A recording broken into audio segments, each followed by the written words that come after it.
कि धाम मंदिर का प्रधानमंत्री ने शिलान्यास किया है। पीएम मोदी ने मंदिर का शिलान्यास किया है। सीएम योगी आदित्यनाथ बोल रहे हैं, आपको सीधे लिए चलते हैं। आदरणीय प्रधानमंत्री जी के स्वागत के लिए, अभिनंदन के लिए संभल, अमरोहा, मुरादाबाद और आसपास के जनपदों से सभी उपस्थित बहनों और भाइयों,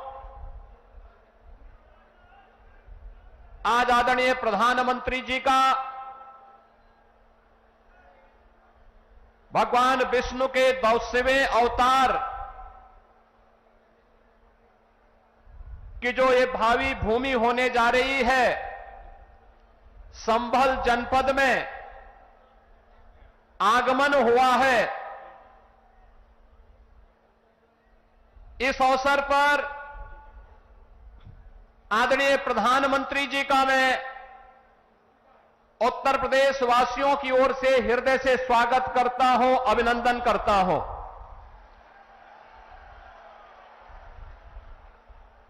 अयोध्या में 5 सदी के इंतजार को समाप्त करने के उपरांत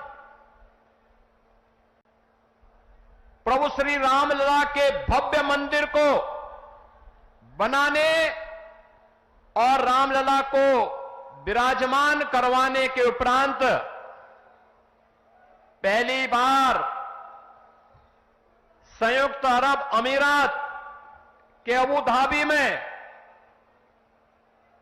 भगवान श्री नारायण के ही भव्य मंदिर के भव्य उद्घाटन कार्यक्रम के उपरांत आदरणीय प्रधानमंत्री जी का आगमन इस संभल जनपद में हुआ है।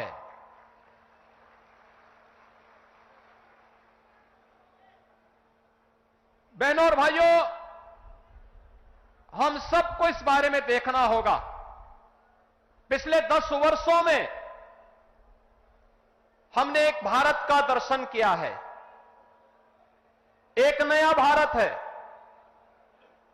जिस नए भारत में हर नागरिक को सुरक्षा भी है और राष्ट्र को समृद्धि के नए सोपान तक पहुंचाने का संकल्प भी है। जिस नए भारत में युवाओं की आजीविका की व्यवस्था भी है, तो भारत की आस्था का सम्मान भी है। आस्था का सम्मान किस रूप में? काशी में काशी विश्वनाथ धाम, अयोध्या धाम में रामलला का पुनः विराजमान होना, केदारपुरी और बद्रीनाथ धाम का पुनरुद्धार का कार्य संपन्न होना, महाकाल में महालोक की स्थापना होना,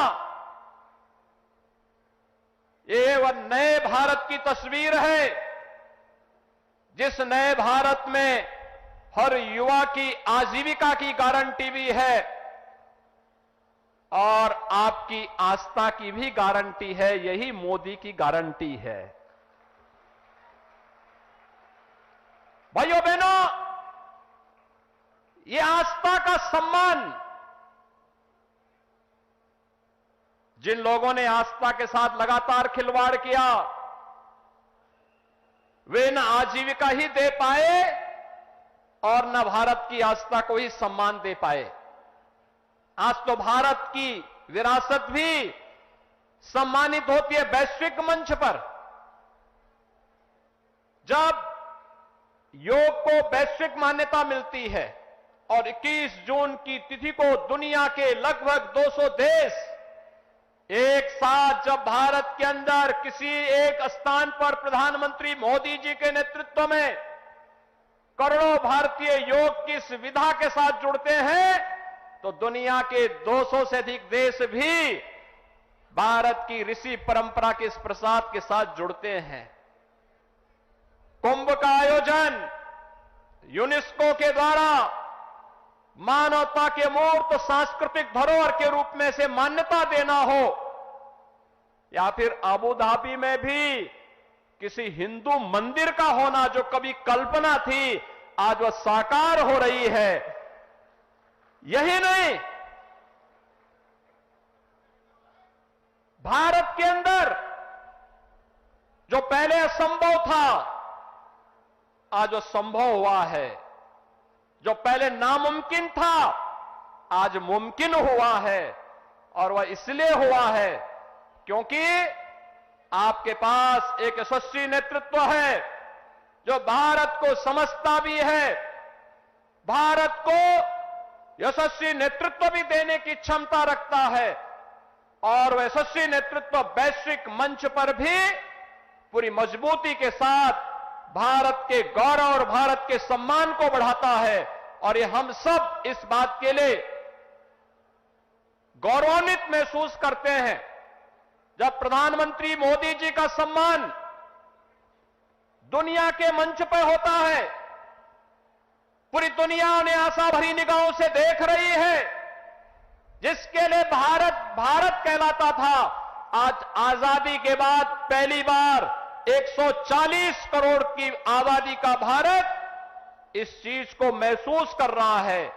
आज सीमाएं सुरक्षित हुई हैं, तो भारत के अंदर भी हर तबके का व्यक्ति अपने आप को सुरक्षित महसूस करता है।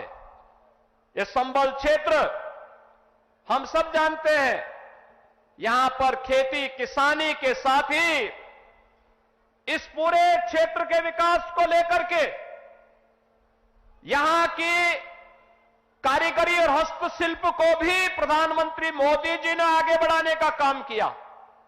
पीएम विश्वकर्मा योजना के माध्यम से जो पहले यहां पर तकनीक नहीं थी, आज कॉमन फैसिलिटेशन सेंटर बना करके संभल जनपद के अंदर भी बटन बनाने की परंपरागत व्यवस्था को नई तकनीक के साथ जोड़ करके वन डिस्ट्रिक्ट वन प्रोडक्ट और पीएम विश्वकर्मा के माध्यम से आज वह भी वैश्विक मंच पर चीन को प्रतिस्पर्धा दे रहा है।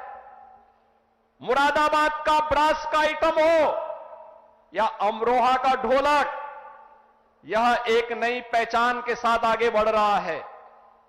ये चीजें पहले भी थी, लेकिन जिस निराशा और हताशा में थी, आज इस नए भारत में एक गरीब को मकान भी मिल रहा है, तो इंफ्रास्ट्रक्चर के बड़े बड़े कार्य भी हो रहे हैं।